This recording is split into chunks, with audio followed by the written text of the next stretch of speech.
A lot of people ask me how the Aberfeldy track touring route came about. Well, I've been in the area since 1994 and held a great passion of the history of the area, researching it, producing maps, and later on producing historical books as well. However, that wasn't enough. It needed protecting. Our sites were getting slowly more and more damaged. My vision was to put some signage up there, some recognition of the sites to protect them, and also to educate tourists to go in the area and let them know how much history we have in the area. So I approached the new forest manager, Suzette Fullerton, in the Erica district of Department of Environment, now known as DECA. And like every forest manager through the years, I approached them for funding. None was available. However, when I walked into the office and met Suzette for the first time, I asked her, look, this is what I'm about. Would there be any money? She said, well, funny you say that. The state government has a few $1 million that's going to be returned 5 o'clock today. It's part of the fire recovery money, and if we don't use it, it gets sent back to the state government. So I said, look, all I need is $10,000. She said, not a problem. So she was typing away really quickly, and I'm watching her there, and she made a quick phone call. And I said to her, hang on, there's one too many zeros there. I wanted 10,000, you got 100. She said, don't worry, watch, I'll get this $100,000. So she submitted the form online, she made a phone call, and within seconds it was approved. I was so overwhelmed. $100,000, what can I do with that? So many signs.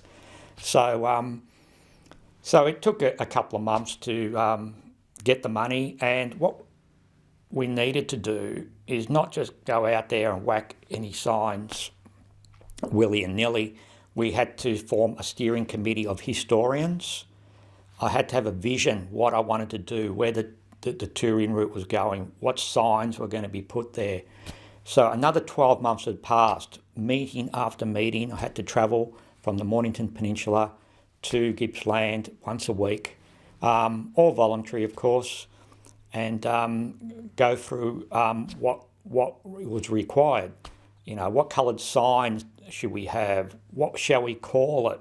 Etc. etc. So it was a big project. But after 12 months to 18 months, we started to get signs produced, and I also had to do field work. So I spent weeks and weeks out there to do the field work and get all the signs out there as well. So within the time I got the grant, it took about 2 years after to get the signs in the ground. Now, with this $100,000, it actually turned into $250,000. We had stakeholders like Melbourne Water, the Baw Shire, and Destination Gippsland also contributing into this great, large, historic touring route, and that was fantastic.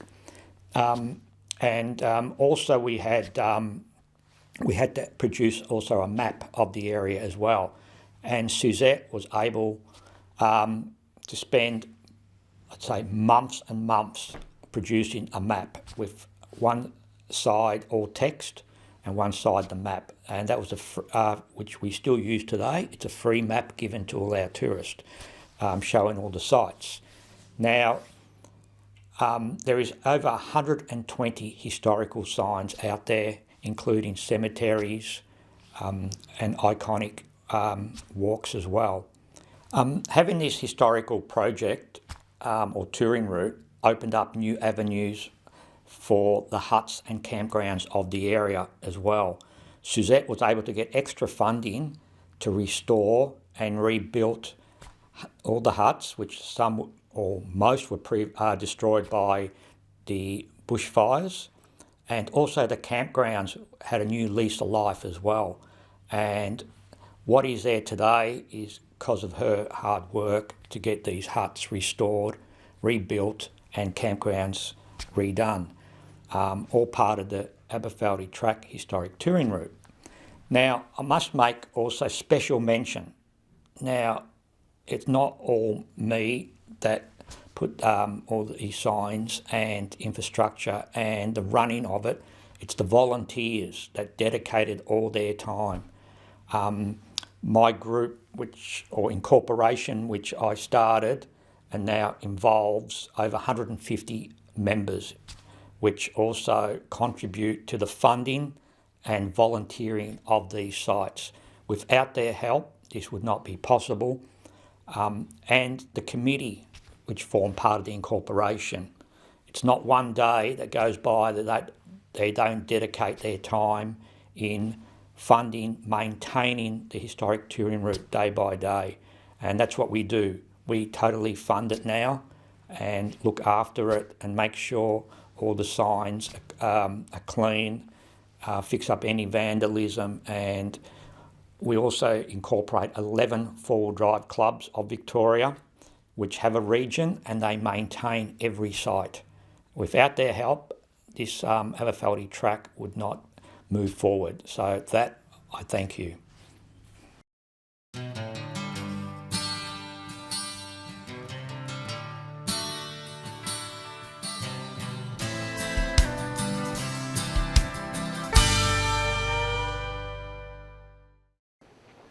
Anne and I had been invited up to the Central Highlands in Victoria for a guided tour of some of the historic sites associated with gold mining in the mid-1800s to the early 1900s.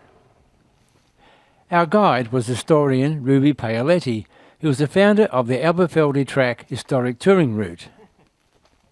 He also publishes adventurer maps and has published many historic books on the area.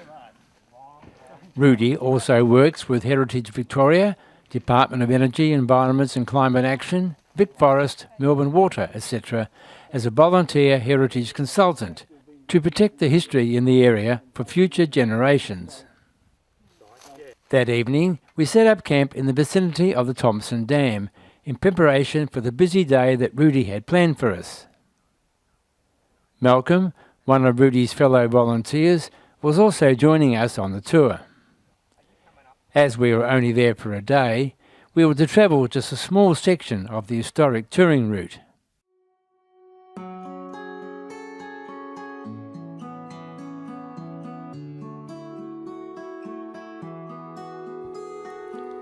Starting at Cast Iron Point, overlooking the Thomson Dam on the Walhalla Road, we would travel through Aberfeldy, taking the four-wheel drive track down to Violet Town, and then finishing at the site of Jericho.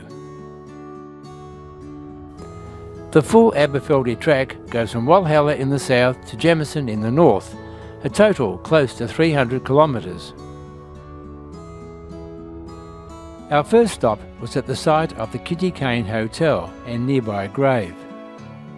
Kitty Kane, a former dancer and mining investor, was the owner of the successful roadside tavern. We're at the site of the Kane's hotel site. Now, just to the left of me is the signboard depicting Kitty Kane. There were 3 house sites here. One was the hotel where we're standing right now of Kitty Kane, formerly her husband's, John Kane, and then she took over, and then someone else called Balance took over many years later. We're talking about the 1860s to the 1870s to 1880s. To my right, where the vehicle is, there was another building, and that was from the Fern Tree Gully Gold Mining Company, which had a mine just up in the hills up here. That was their office. Now, there's a story about Kitty Kane. She was about 26 stone, and she had died, and the miners were taken from here to Aberfeldy, and they were a bit drunk, and they struggled to take her there. So they buried her there. Now, that's a story, and that's all it is. It's not factual, and I don't believe it. It makes a great story.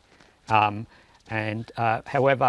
we're unable to find a death certificate, but we've got plenty evidence, maps and other information that she did exist, and she did in fact have the hotel here. However, the real story, I believe, is that she had died here, and it wasn't uncommon for many people to be buried near the hotel site. So obviously they buried her near the hotel site. Up on the hill which she was very well liked in the hills. The miners liked her, and I believe she buried up in the hill to pay homage to her. Now, we're going to go and visit the Kitty Kane gravesite in a minute. However, and also with the story about her, the miners digging the grave, I've dug holes up there and I can't even penetrate the holes with a crowbar. And for being drunk and digging a 6-foot hole, which they would have done religiously those days, it's impossible.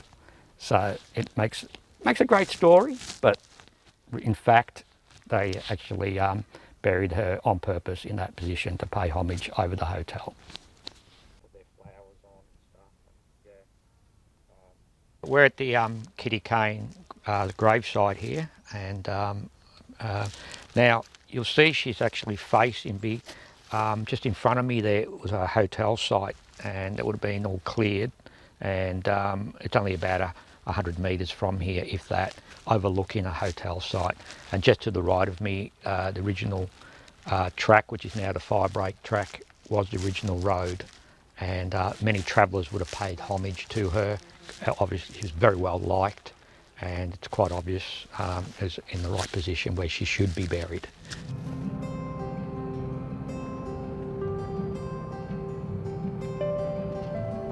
Next, we moved on to a cleared area, the site of a small mining settlement.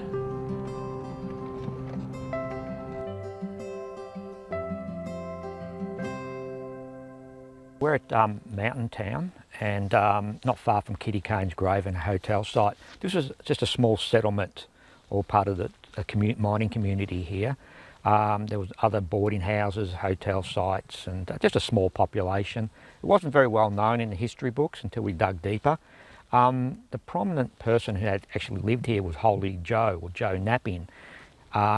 He also had a brother, and they worked the mines up here as well. And Holy Joe lived initially at the Thompson River, which is way down there. Like, when I say way, it's a long way down. It's quite steep, and I've walked it. It's a kill of a walk down there. What the story goes, and he had a house down there, and he brought it up, and he built it here. And it's actually, it was here before the 2007 fires, parts of it, which is just incredible.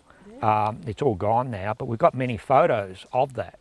Now, in my publication of the Anderson mine, it's got a photo of his house up here and a paling fence. Now, that paling fence is still here, just behind us in that bush, is part of that paling fence, still upright. And it's survived all the fires and that. It's and it's got the wire strands on there, how it held. It's just incredible. Yeah, but bringing the house up here in parts would have been a tough ask, and he did that over a course of months and months, and he rebuilt it here. And yeah, and that's the story of Joe Napping there. So yeah.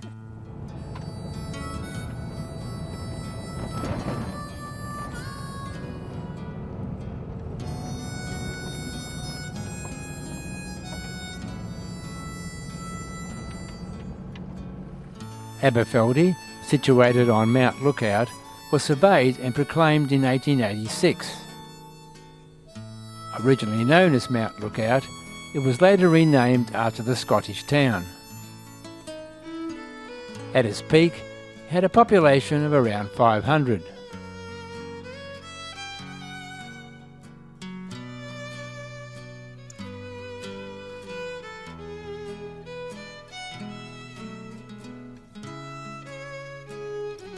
As the gold ran out and the population diminished, the remaining townsfolk depended for their livelihood on sheep and cattle grazing and food crops.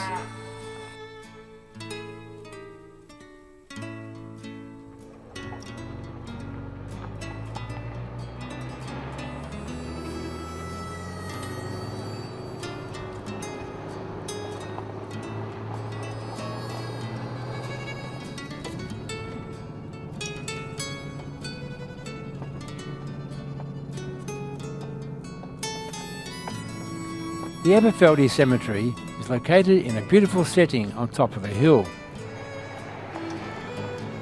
Although it was gazetted in 1877, the earliest known burial there was in 1863.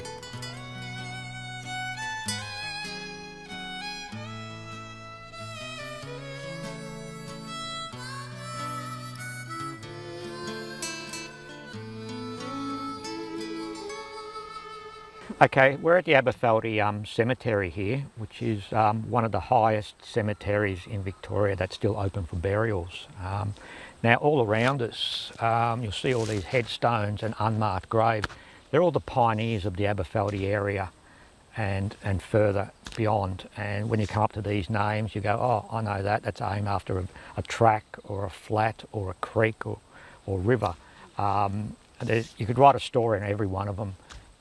It's just incredible, just walking around, just knowing all these names are buried here. And the cemetery is in great condition, gets looked after by the Aberfeldy Cemetery Trust, and it's in pristine condition at the moment. So, It was becoming clear to us that though the yellow stuff had all but run out, there was still gold in these hills in the form of the history and the stories that had been handed down.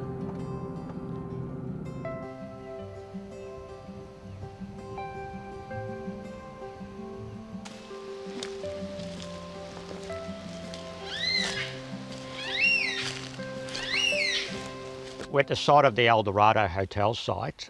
This hotel site was the junction to the Jordan goldfields, which is to my right. We're going into that valley shortly. And so from Aberfeldy to here to the Jordan goldfields. So it's quite busy here. Also to my right, just over there, I found the remnants of where they had the stables as well, and a watering trough, a concrete or well, or some sort of well, which is also one further on down this Walhalla road as well, the same one. So behind me is the hotel site itself proper, and down the hill you can see scattered glass, crockery, etc. Also, this area was also famous or well known to save all the lives of the Aberfeldy residents during the 1939 bushfires of Black Friday. They all came here and sheltered in the mine, which the mine is out there. It's collapsed now, the mine, unfortunately, but 1939 they all came here and it saved all their lives, so that was well known for that as well.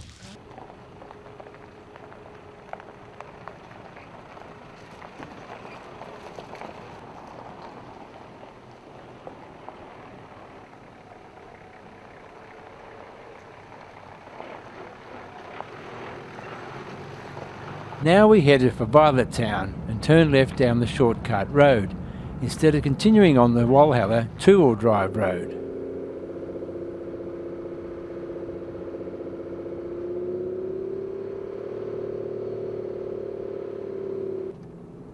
Although this was designated four-wheel drive, and at times quite steep, the surface was in good condition.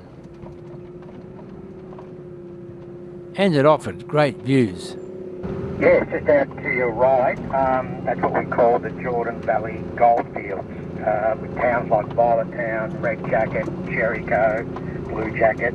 Just, yeah, it's an amazing valley with so much history.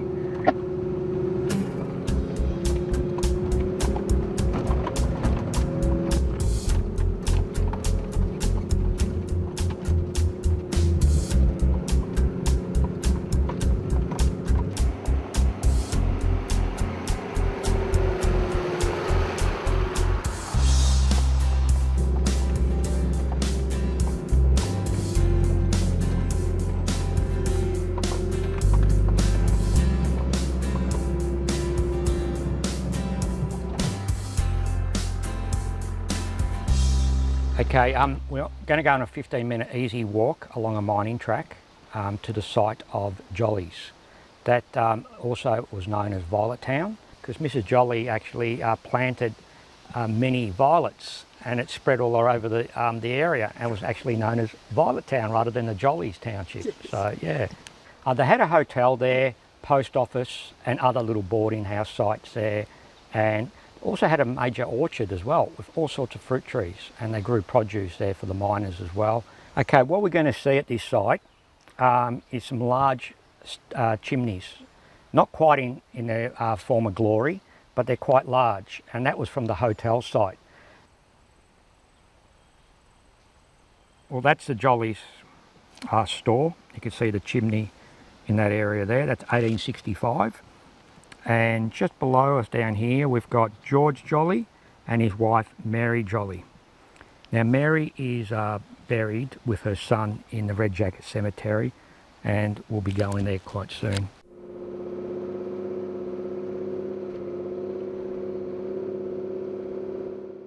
Okay, we're at the site of the Blue Jacket township. Very little remains here now apart from our interpretation sign, which is just down the track a bit. But behind me is a massive quarry done in about the 1920s. They actually used sluicing cannons, and it destroyed pretty much the whole township. Little evidence remains. Now this hole is up to 10 to 15 metres deep. It just destroyed it. This site was the cause of legislation in Victoria to ban sluicing. So this is where it all started because of this destruction.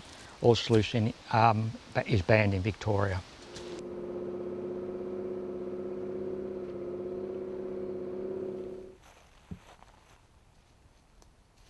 Okay, we're at the Red Jacket church site, and what's fascinating about this, I've got a really good story, but just behind me over here is the remains of the chimney. We've got a great little photograph on the interpretation board showing where the chimney was and the building itself. But I'd like to read you this, which is quite funny. If actually quoting a person who actually took over the church after it was abandoned, and he lived there, he was a miner, and he goes, "There were dance halls, wine shanties, everything you could find in all the best and worst regulated gold dumps. Those were the days. See that chapel over there? Been closed for many a year now, so I moved in, nice and cosy and plenty of hymn books. Not that I used the hymn books much," he added most apologetically. It's just a funny story, so yeah.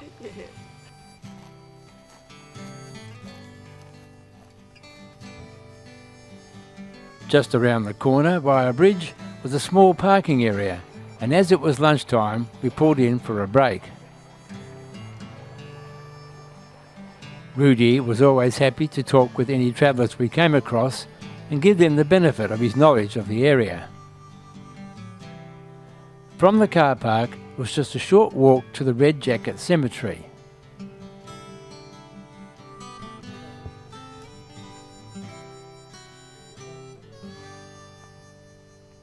Well, here's the headstone of Mary Jolly and her son Nathaniel and David, and then her husband George was later died and buried at in South Yarra.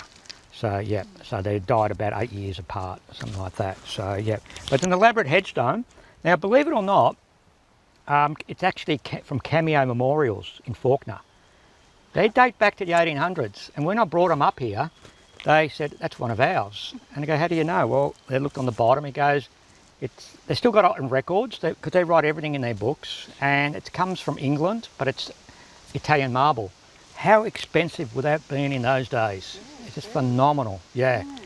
Now, this cemetery, we are Red Jacket, and some time ago, as part of the Aberfeldy Track Historic Touring Route, we restored it. Now, it was nothing but thick bushland.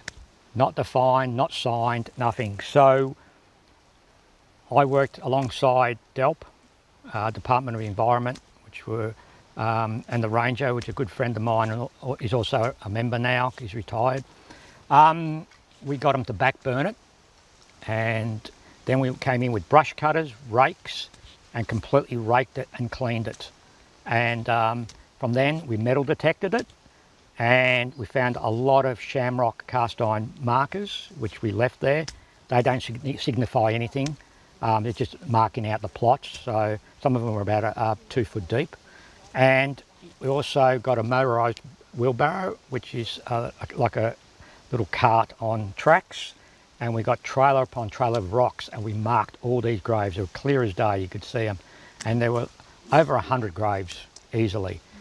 We know a majority of who's buried here, but we don't know where. That's the question. So, and all the records were lost in the 1939 bushfires. However, like Jolly's, like a couple other graves over there, they actually have a headstone, so we know exactly who they are. So yeah, but the cemetery is all fenced with heritage fencing and stuff like that, all signed, and it's and gets maintained again by one of our 4-drive clubs, who clean it up twice a year. Very good.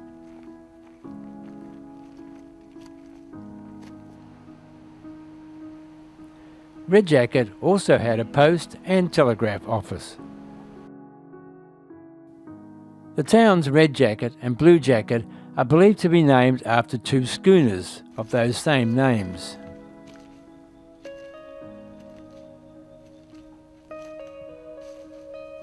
Rudi then led us to a gravesite that had been lost and forgotten about until recent years.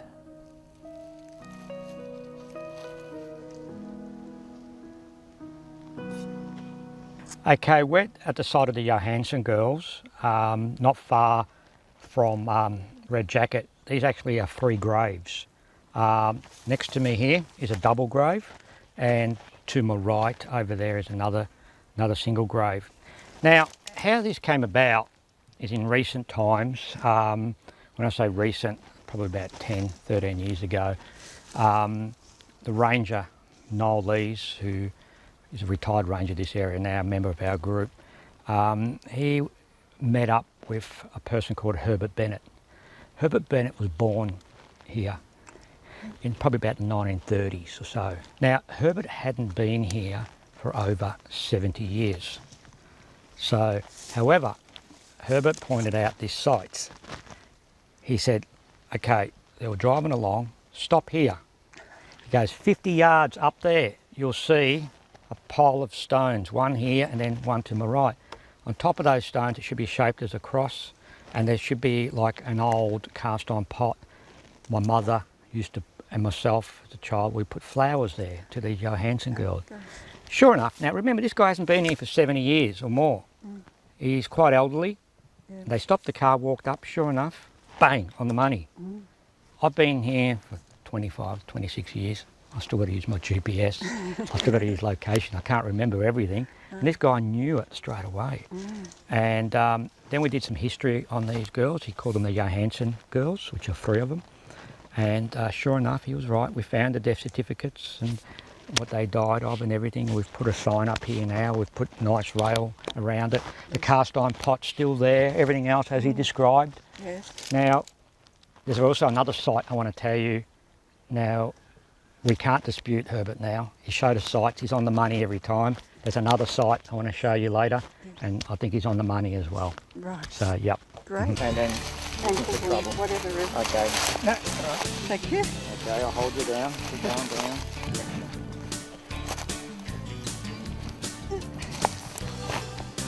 I know it's to the right of that big tree. So.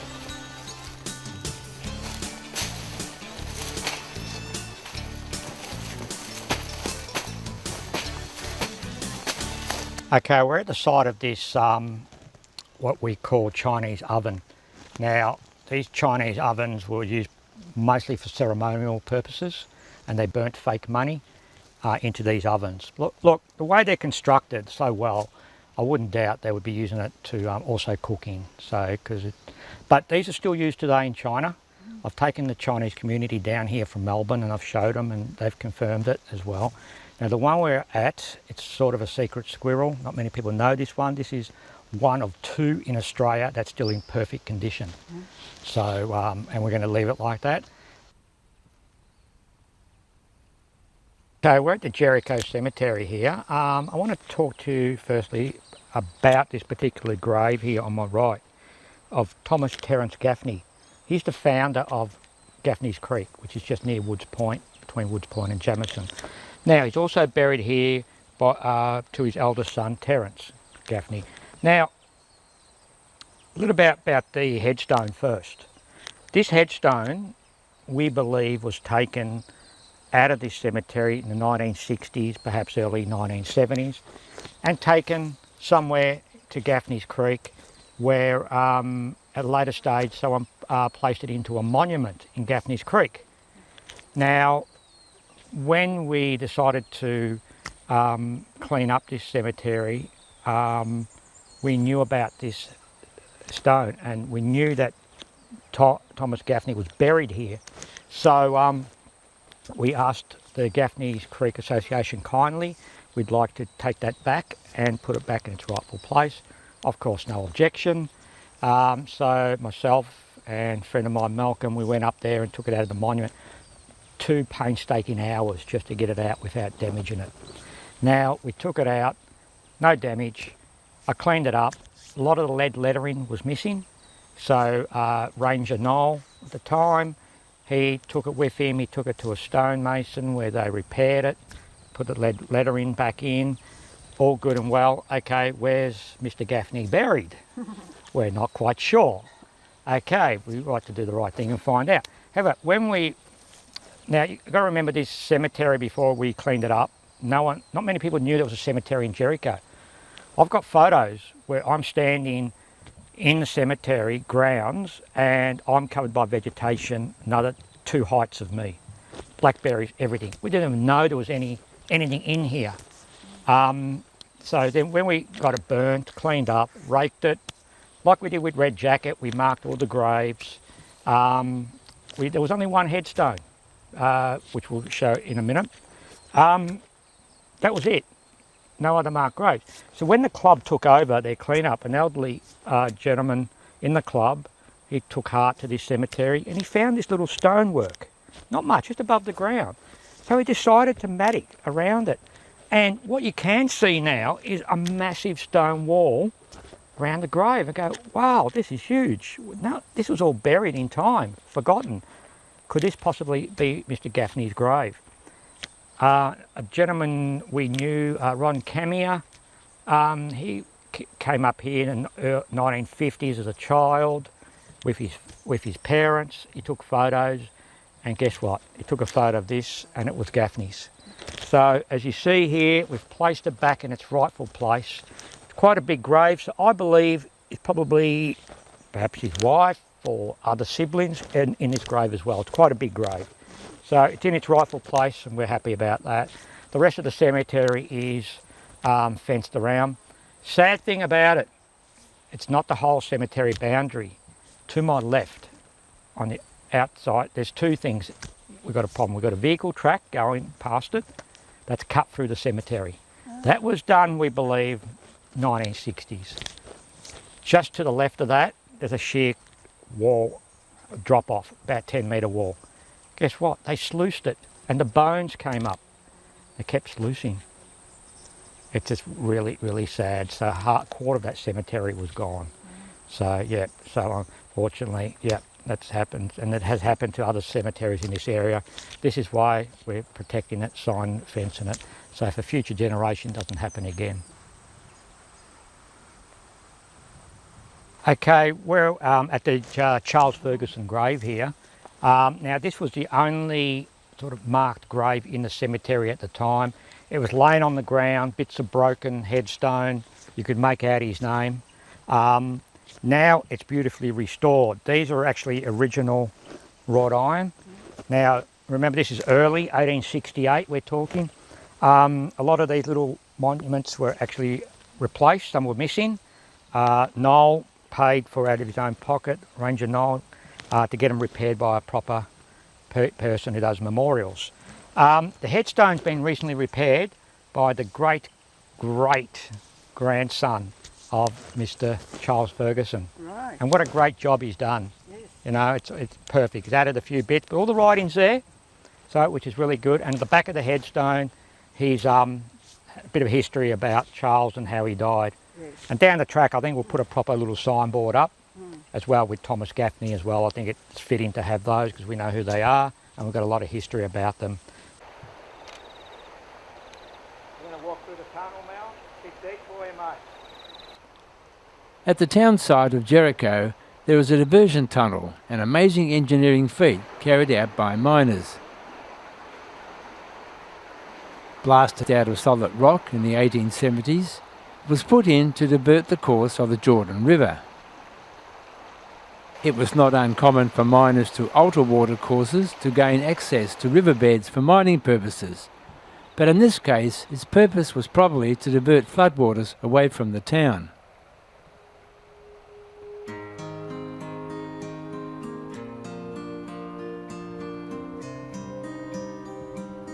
Okay, we're at the oak tree site at Jericho Township proper. Now, behind me is a 120-year-old oak tree.